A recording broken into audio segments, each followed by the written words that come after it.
Arda'nın Ramazan mutfağına hepiniz hoş geldiniz. Bütün Ramazan'ı benimle beraber lezzetli iftar sofraları kurarak geçirdiniz. Son noktayı da gelin hep beraber koyalım. Bugün şöyle güzel bir yaprak sarma yapacağız. Bir zeytinyağlı yaprak sarma ama bunu klasikten bir adım daha öteye götürmek istiyorsak içine bir küçük ekleme yapacağız. Ve bunu vişneli bir yaprak sarma yapacağız. Nefis olacak, bana emin olun. Arkasından da tatlı olarak şöyle güzel şerbetli bir gül tatlısı yapacağız. Hem görüntüsü hem lezzeti harika olacak. Bugün Arda'nın Ramazan mutfağının son günü ve biz 2 tane şahane tarifle mutfaklara hızlıca dalıyoruz. Bugün sizler için nefis bir vişneli yaprak sarma yapacağım. İçinde böyle vişne olmasından dolayı da birazcık böyle hafif bir ekşimtırak tadı olacak. Fakat çok güzel olacak, bana emin olun. Bir kere her şeyden önce bu yaprak sarmanın iç harcını yaparak işe başlıyorum. Ocağıma şöyle tenceremi koydum, altını yaktım. Böyle 5, 6, 7 ve 8 kaşık kadar zeytinyağı koyarak işe başlıyoruz. Şöyle zeytinyağlı, lezzetli, güzel bir iç harç yapmaya başlayacağız. Bunun en önemli safhalarından bir tanesi soğan safhası. 2 tane soğana ihtiyacınız var. Böyle küçük küçük yemeklik doğranmış 2 tane soğan. Bunları zeytinyağı ile beraber güzelce bir döndüreceğiz. Ve birazcık böyle terlemelerini, yumuşamalarını ve lezzetlerini yağın içine geçirmelerini sağlayacağız. Bunu böyle kavurmak, karamelize etmek vesaire asla istemiyorum. Aman dikkat. Şöyle yağımı koyduktan hemen sonra soğanları işin içine dahil ediyorum. Ve işin bu safhası önemli olduğu için yine uğurlu ve çalışmayı en sevdiğim spatulama elimin altına alıyorum. Çünkü benim elime çok uygun, böyle boyutu, proporsiyonu çok rahat çalışıyorum bunda. Bence sizin de mutfakta böyle elinizin altında bu tip çalışmayı sevdiğiniz aletler olursa çok daha iyi ve güzel vakit geçirirsiniz mutfakta. Bu arkadaşlarınızla, ki ben bunları her zaman arkadaşım olarak hitap ediyorum. Çünkü benim hayatımı kolaylaştırıyorlar varlıklarıyla. Onlarla iyi bir ilişki kurarsınız. Şimdi soğanlarım iyice terlediler. Görüntü olarak zaten baktığınızda yavaş yavaş erimeye başlamış durumdalar. Bu noktada bir bardak kadar pirinç koyacağım. Suyun içinde bekletilmiş ve bütün nişastası ayrılmış olan ıslanmış pirinci ekliyorum işin içine. Şöyle pirinci birazcık döndürüyorum. Azıcık kavrulmasını sağlıyorum. Azıcık böyle soğanla ve yağla beraber harmanlanmasını sağlıyorum. Bunu birazcık şöyle kavurduktan sonra daha kavurmaya devam edeceğim. İçine koyacağım şeyler pirincin kavrulmasını engelleyecek şeyler değil. 2 kaşık kadar çam fıstığı ekliyorum. 2 kaşık, bir avuç. Biraz az, biraz fazla ne fark eder? Artık bu sizin istediğiniz şekilde olacak. Ve 1 kaşık kadar da şöyle kuş üzümü koyuyorum. Ve bu arkadaşları bu şekilde böylece güzel bir şekilde kavuruyorum.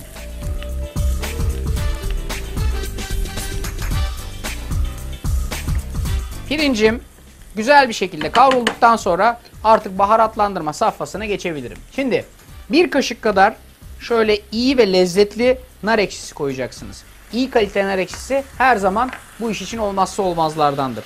Şöyle dolu 1,5 tutam kadar tuz atacaksınız. Hemen arkasından karabiber atacaksınız. Önemli 3 tane baharat var kullanmamız gereken. Bunlardan bir tanesi yeni bahar. Yeni bahar bunun iç harcına oldukça güzel yakışacaktır. 1 kaşık kadar, 1 çay kaşığı kadar yeni bahar atacaksınız. 1 çay kaşığı kadar nane atacaksınız. Tarçın konusunda dikkatli olun. Tarçın baskın bir baharattır. Diğerlerinden biraz daha atacaksınız tarçını. Şöyle yarım çay kaşığı kadar da tarçın atacaksınız ki bütün kokuyu ve bütün iç harcı ele geçirmesin diye. Hepsini koyduktan sonra şöyle son bir şeker ilavem var. 1 çorba kaşığı kadar da şeker ilave edeceksiniz buna. Üstüne de normal bir pilavı yaparken su koymak yerine biz buna 1 bardak kadar vişne suyu koyuyoruz.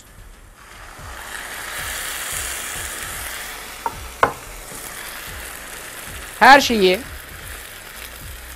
şöyle güzel bir karıştırıyorum. Pirinç vişne suyunda pişiyor. Birazcık rengi dönüyor. Bütün içine çektiği o güzel öz su, içine koyduğumuz tavuk suyu, et suyu vesaireden ziyade vişne suyu oluyor. Bir kere oradan bir parça ekşilik alıyor. Şimdi bu arkadaşım burada yavaş yavaş pişsin. Böyle bir 5 dakika kadar pişireceğiz bunu. Normalde 1'e 1,5 ölçü koyuyorduk ya pilava suyu. Buna 1'e 1 ölçü koyduk yani. Bir bardak pirince bir bardak su koyduk. Tamamen böyle pişmiş olmasını istemiyorum. Birazcık orada hafif bir şekilde pişecek, biraz diri kalacak. Arkasından yapraklarla beraber içindeyken pişecek. Yaprakları göstereyim size. 2 türlü yaprak bulma şansınız var. Bir salamura, bir taze yaprak.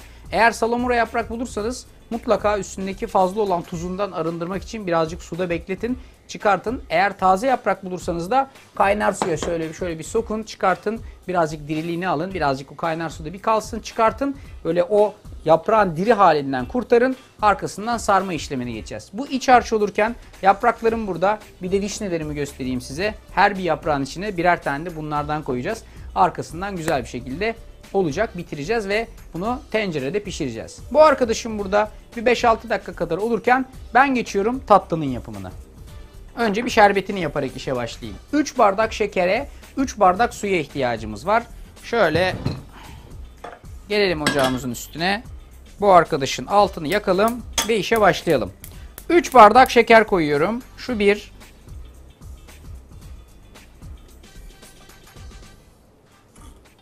İki.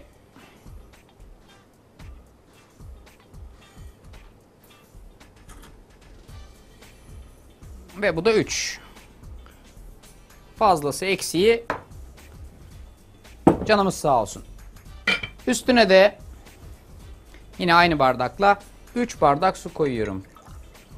Bu arkadaşı böyle burada yavaş yavaş kaynatacağım. Arkasından da böyle ateşten almaya yakın içine birazcık limon sıkacağım. Limon buna böyle hafif bir ağdalı bir kıvam verecek. Olması gereken noktaya getirecek bunu. O sırada da ben tatlımı yapmaya başlayacağım. Şimdi önce şunu bir karıştırayım. Şekeri erittim. Bu şerbetin yalnız tabii ki kaynaması için bir 10 dakikaya falan ihtiyaç var. Bu böyle burada fokur kaynadıktan sonra ateşin altını kısacağım. Limon sıkacağım. 1-2 dakika daha kaynatıp alacağım. Şimdi geliyorum buraya. Buradaki işim aslında önce bir tezgahın üzerine alayım bunu. Bunu kapatıyorum ve tezgahın üzerine bir geçiyorum. Şimdi bu arkadaşın kapağını açtığımda karşıma çıkan görüntü şöyle. Ben iç harcını biraz ıslak severim. Her zaman da öyle sevmişimdir. Böyle kupkuru, kıtır kıtır hiçbir zaman sevmedim. Böyle ıslak ıslak seviyorum. Böyle yumuşak ve ıslak olmasını seviyorum. Ama kimileri hakikaten de diri diri severler. Herkes için farklı bir teknik var. Hepsi kabulümdür benim. Ben böyle seviyorum, böyle yapıyorum. Geldik yapraklara. Eğer salamura yaprak kullanıyorsanız aynen benim dediğim gibi birazcık suya batırıp çıkarıp üstündeki fazla olan tuzdan arındırmanız lazım. İç harcın ortasına gelecek şekilde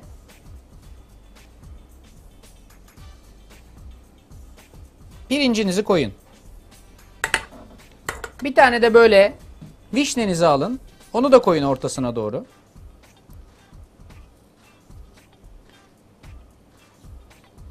Bir tur sarmalayın. Kenarlardan içeri alın. Arkasından şöyle birazcık daha sarmalayarak yapraklarınızı böyle böyle hazırlamaya başlayın. Bir tane daha yapalım. Şöyle bu sefer biraz daha güzel bir yaprak seçeyim, üstünde çalışacak. Mesela şu. Bir kaşık kadar harç alın.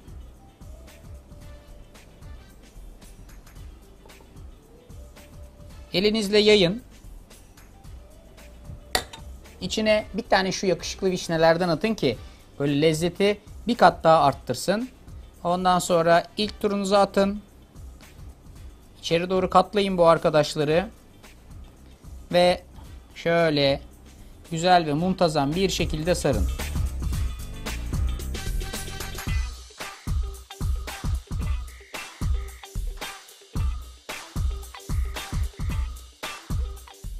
Şimdi yaprakları ve vişneyi hepsini beraber böyle dizdim bunun içine. 2 kat oldu. Buna pişeceği kadar sıvı koyacağım. Su koyacağım ama o suyu olduğu gibi tamamen su olarak değil, vişne suyuyla beraber koyacağım diyeyim yani. Vişne suyuyla beraber karıştırarak koyacağım. Şu anda bir bardağım var bakın. Öyle 3'te 1 ölçü vişne suyu koyuyorum. Üzerine de kalanına da böyle su ilave ediyorum. Şimdi bir bardak suyu şöyle göstereyim size. Bu arkadaşın üzerine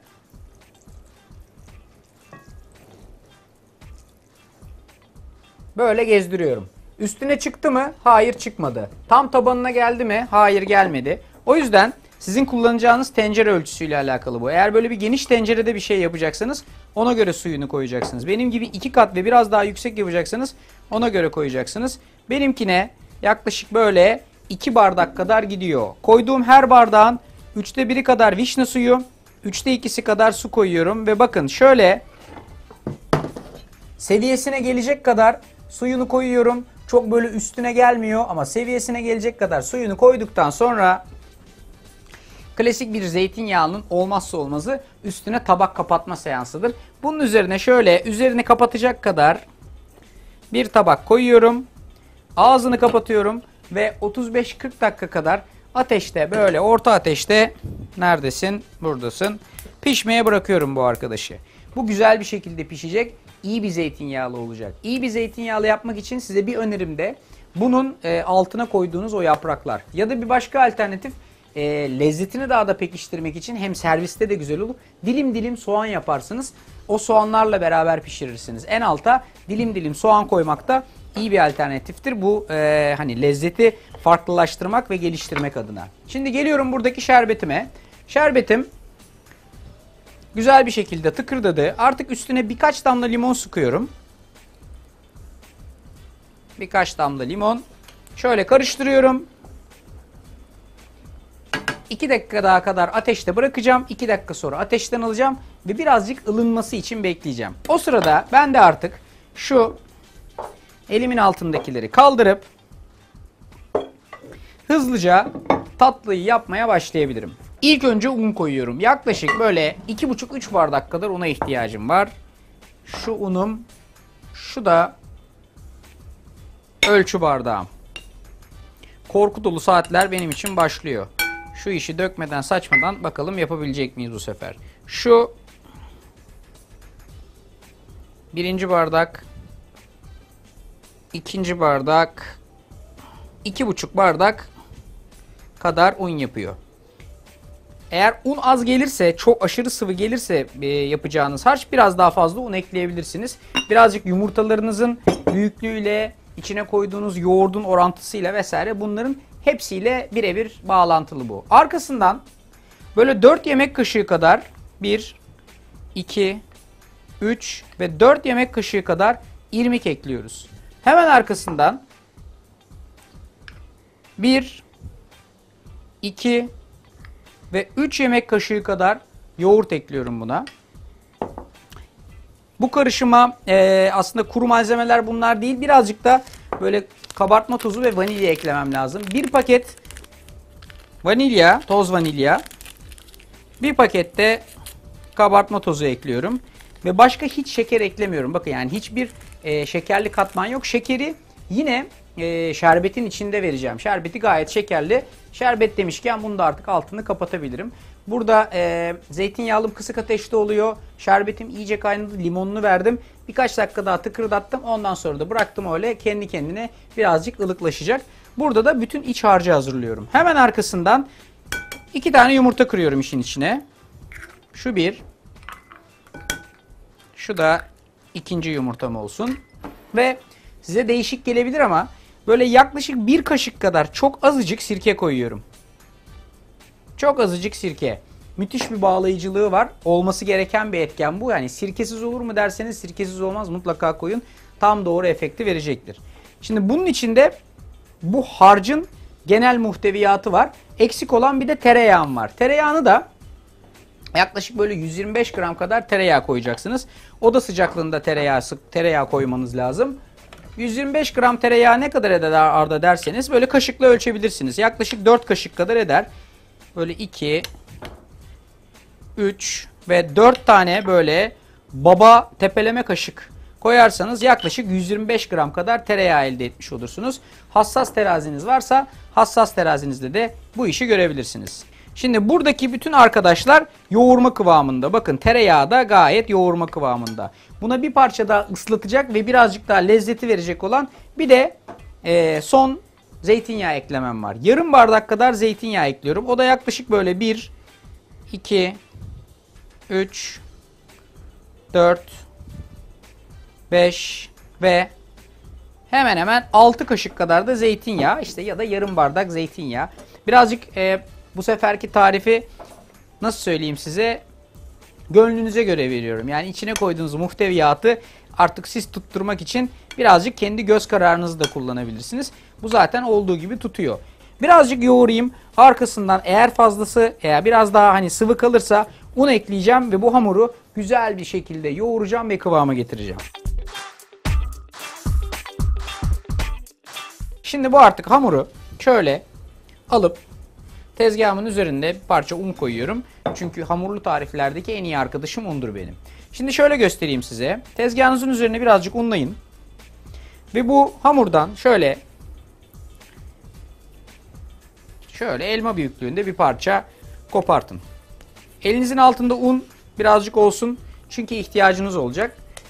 Ben bu tatlıyı nasıl yapıldığını göstereceğim size. Bakın şöyle bunu güzel bir şekilde yuvarlayın. Ve tezgahınızın üzerine koyun. Bir artık neyle rahat çalışıyorsanız merdane ya da oklava bunu açmanız için yeterli olacaktır ki elle bile açabilirsiniz. Son derece yumuşak ve söz dinler bir yapısı var. Açarken şöyle söyleyeyim size, üstüne bastırdıkça incelmeye meyilli bu arkadaş. Fakat çok fazla inceltmeyeceğiz. Şöyle ki göstereyim size ne kadar incelteceğimizi. Fazla da inceltirseniz böyle hemen derlenip toplanıp diyelim ki böyle yırtıldı buradan. Hemen yapıştırırsınız. Hemen toplanır bir hali var. Şimdi bu arkadaştan bakın şöyle yaklaşık 3-4 milim olacak şekilde 1 santimden daha az olacak şekilde açıyorum.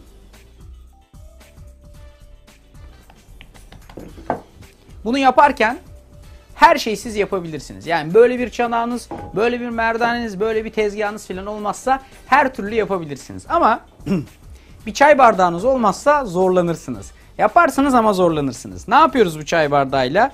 Böyle kalıplar çıkartıyoruz. Bakın şu bir, bastırın, çevirin, çıkartın. Bu 2, bastırın, çevirin, çıkartın. Bu da 3. Bastırın, çevirin, çıkartın. Şu kalan hamuru alayım. Çünkü onunla işime devam edeceğim. Şimdi bu 3 tane yuvarlaktan yine tezgahımı hafif bir unlayacağım. Bu küçük arkadaşlardan yapacağız gül tatlısını. Bunları böyle 1, 2, 3 yan yana koyacak şekilde bir olimpiyat sembolü yapacak şekilde üçünü yan yana koyduk. Şöyle hafif bir şekilde bastırdım. Sonra bu arkadaşları şöyle alıp kıvıra, kıvıra, kıvıra,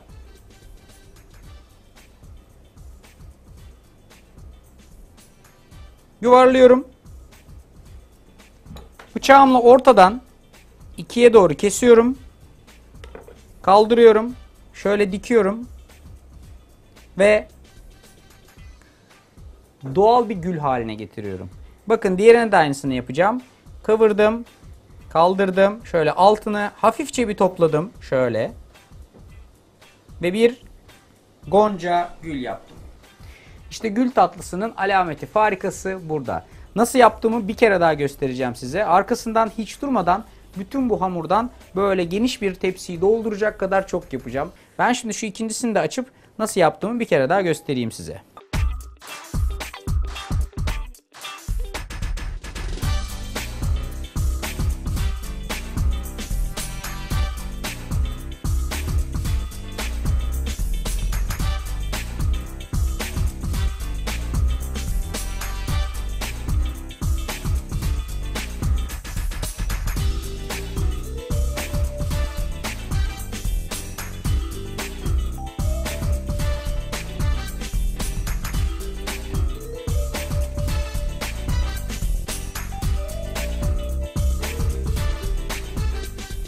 İşte Arda'nın Ramazan mutfağı lezzetleri sofrada. Zeytinyağlı yaprak sarmadan bahsedeceğim ama önce şu tatlının şerbetini vereyim. Böyle şerbeti üstüne güzel bir şekilde verip arkasından da sofraya getirip servis edebilirsiniz. Birazcık soğursa tabii ki daha lezzetli olacaktır. Hepsi beraber kıvama geleceklerdir. Diğer taraftan da aslında şöyle söyleyeyim size.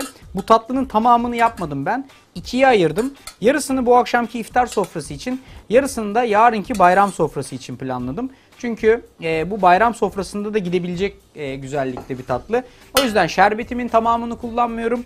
Tatlımın yarısını, hamurunun yarısını ayırdım bir sonraki günkü bayram sofrası için. Çünkü bu zeytinyağlılar da bir sonraki günkü bayram sofrasına iyi yakışacak lezzetler. Her zaman böyle bir geniş zeytinyağlı sofrası kurulurdu. Özellikle bizim ailenin, Erin teyzemin, rahmetli Erin teyzemin evinde harika bayram yemekleri yerdik. Ailenin bütün fertleri bir araya gelirdi. Umarım siz de bu bayramda da böyle sevdiklerinizi, çoktandır hayatınızda olmayan, sürekli konuşamadığınız büyüklerinize, aile büyüklerinize bir telefonla bile olsa ulaşırsınız, gönüllerini alırsınız. Mümkünse de aynı sofrada büyük bir bayram sofrası kurup hep beraber olursunuz. Gerçekten gönülden istediğim ve tek dilediğim şey sizler adına bu bayram sofrasında ailenizle beraber olmanız. Bu tariflerin detaylarını kaçırdıysanız Facebook'taki Arda'nın Mutfağı sayfasından bütün detayları edinebilirsiniz. Ya da Twitter'da Arda_Türkmen benim Twitter adresim. Oradan da lezzetle ilgili paylaşımları seve seve sizlerle yapmaya açığım.